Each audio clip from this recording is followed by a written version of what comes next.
Friends, ഈ ഒരു ബുക്കിൻ്റെ റിവ്യൂ ആയിട്ടാണ് ഞാൻ വന്നിട്ടുള്ളത്. അപ്പോൾ ഡിഗ്രി പ്രിലിംസ് ഒക്കെ വരില്ലേ എന്ന് വിചാരിച്ചിട്ടാണ് ഞാൻ ഈ ബുക്ക് മേടിച്ചിട്ടുള്ളത്. ഈ ഒരു ബുക്കിൻ്റെ പ്രൈസ് 380 റുപ്പീസാണ്. വേറെ ഷോപ്പിലൊക്കെ നിങ്ങൾക്ക് പ്രൈസ് കുറച്ചിട്ടും കിട്ടും.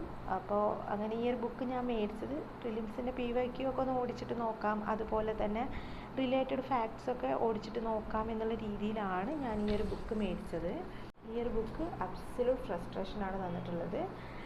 അതുകൊണ്ടാണ് ഞാനിത് നിങ്ങൾക്ക് ഷെയർ ചെയ്യുന്നത്. കാരണം നമ്മൾ ഇത്രയും പൈസ കൊടുത്തിട്ട് ഒരു ബുക്ക് മേടിക്കുമ്പോൾ നമുക്ക് എന്തെങ്കിലും ഒരു ഔട്ട്പുട്ട് വേണമല്ലേ. അപ്പോൾ അത് ഈ ബുക്കിൽ നിന്ന് കിട്ടുന്നില്ല എന്നുള്ളതാണ് സത്യം.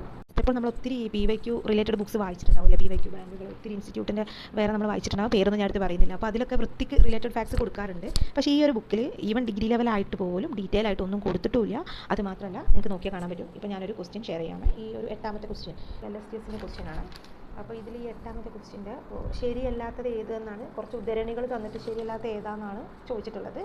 ഇതിൻ്റെ എക്സ്പ്ലനേഷൻ വന്നിട്ട് 8D എന്ന് മാത്രമേ ഉള്ളൂ. അതായത് എന്താണ് ആ തെറ്റായിട്ടുള്ള സ്റ്റേറ്റ്മെൻറ്റ് അത് മാത്രമാണ് ഇവിടെ കൊടുത്തിട്ടുള്ളത്.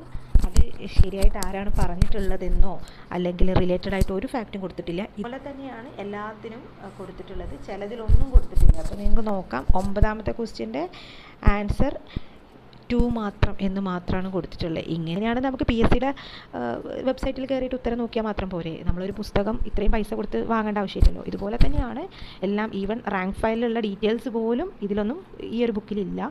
മലയാളത്തിൽ പഠിക്കാമല്ലോ എന്നൊക്കെ വിചാരിച്ചിട്ട് ഒത്തിരി പേര് പ്രതീക്ഷയോടുകൂടി വാങ്ങുന്നൊരു ബുക്കായിരിക്കും ഇത്. സത്യം പറയാലോ, നിങ്ങളെ പൈസ നഷ്ടം മാത്രമാണ് ഉണ്ടാവുക. ഇനിയിപ്പോൾ നിങ്ങൾക്കിത് ഓക്കെ ആണെങ്കിൽ നിങ്ങൾക്ക് വാങ്ങാം. ഞാൻ വാങ്ങരുതെന്നൊന്നും പറയൂല. പക്ഷേ ഈ ഒരു ബുക്ക് ഞാൻ എന്തായാലും റെക്കമെൻഡ് ചെയ്യുന്നില്ല. എൻ്റെ ഒരു അനുഭവമാണ് പറഞ്ഞിട്ടുള്ളത്. എനിക്ക് ശരിക്കും ഇത്രയും പൈസ നഷ്ടമായ പോലെയാണ് തോന്നുന്നത്. PYQ ബാങ്ക് വാങ്ങുന്നവർ ഒത്തിരി ബുക്ക്സ് കമ്പയർ ചെയ്തതിന് ശേഷം മാത്രം മേടിക്കുക. അപ്പോൾ ഈ ഒരു ബുക്ക് മേടിച്ചിട്ടുള്ള ആരെങ്കിലും ഉണ്ടെങ്കിൽ ഇതിൻ്റെ റിവ്യൂ ഒന്ന് കമൻറ്റ് ചെയ്യാവുന്നതാണ്. ബാക്കിയുള്ളവർക്കും ഉപകാരപ്രദമാവട്ടെ. നിങ്ങൾ പോസിറ്റീവ് റിവ്യൂ ആണെങ്കിൽ അങ്ങനെ ഇടാം. ഏതെങ്കിലും ബുക്സൊക്കെ മേടിച്ചിട്ട് നിങ്ങൾക്ക് ഇതുപോലെ തോന്നിയിട്ടുണ്ടെങ്കിൽ, അല്ലെങ്കിൽ തെറ്റായിട്ടുള്ള ഫാക്ട്സ് ഉള്ള ബുക്ക് ഉണ്ടാവും, അങ്ങനെ ഉണ്ടെങ്കിൽ നിങ്ങൾ കമൻറ്റ് ചെയ്യണേ. ഒത്തിരി പേർക്ക് ഹെൽപ്ഫുൾ ആവും ഇത്. പിന്നെ അതുപോലെ തന്നെ ഈ ഒരു വീഡിയോ നിങ്ങൾക്ക് ഹെൽപ്ഫുൾ ആയിട്ട് തോന്നുകയാണെന്നുണ്ടെങ്കിൽ നിങ്ങൾ നിങ്ങളുടെ ഫ്രണ്ട്സിന് ഷെയർ ചെയ്യുക. ആർക്കും ഇങ്ങനൊരു അബദ്ധം പറ്റാതിരിക്കട്ടെ.